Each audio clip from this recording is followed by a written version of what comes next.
Goal. వీడు ఒక ఆటవికుడు, weed big warrior. So దానికోసం అది పెట్టాం. అండ్ ఆఫ్ కోర్స్ మేబీ మేమేమో కొంచెం శృతి మీద కొంచెం ఎక్కువ బ్లడ్ చూపించామేమో, దానివల్ల యుఏ 13 ఇచ్చారు. తర్వాత ఇంకొక క్వశ్చన్ అండి, అంటే భక్త కన్నప్ప నుంచి కన్నప్ప టైటిల్ వచ్చింది కదా, తిన్నడు పేరు అయింది. సో కన్నప్ప టైటిల్ ఎందుకు వచ్చింది అన్నది జస్టిఫికేషన్. రేపు సినిమా చూసినప్పుడు తిన్నడు, అతను ఒరిజినల్ పేరు తిన్నడు,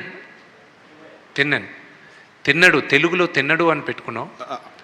అది అతను కన్నప్పగా ఎలా మారాడో, అతనికి ఎవరు నామధేయం చేశారనేది రేపు సినిమాలో మీకు తెలుస్తుంది. విష్ణు గారు ఆల్ ది బెస్ట్. సరే, నిన్న జిఎస్టీ రైట్స్ జరిగాయని చెప్పి కొంచెం న్యూస్ ఇక్కడ గ్రేట్ ఆంధ్ర మూర్తి గారు ఉన్నారా? మైక్ ఆయన ఒక క్వశ్చన్ అడిగాడు, జీవి మీరందరూ ఉన్నారు, బడ్జెట్ అంటారు. ఆ రోజే చెప్పా, నీకెందుకు ఇవన్నీ, ఎందుకండి వదిలేయండి అన్న. లేదు చెప్పు అన్నాడు. చెప్పాను, నిన్న వచ్చి నా ఆఫీస్లో కూర్చున్నారు జిఎస్టీ వాళ్ళు. విష్ణు గారు all the best sir. Thank you.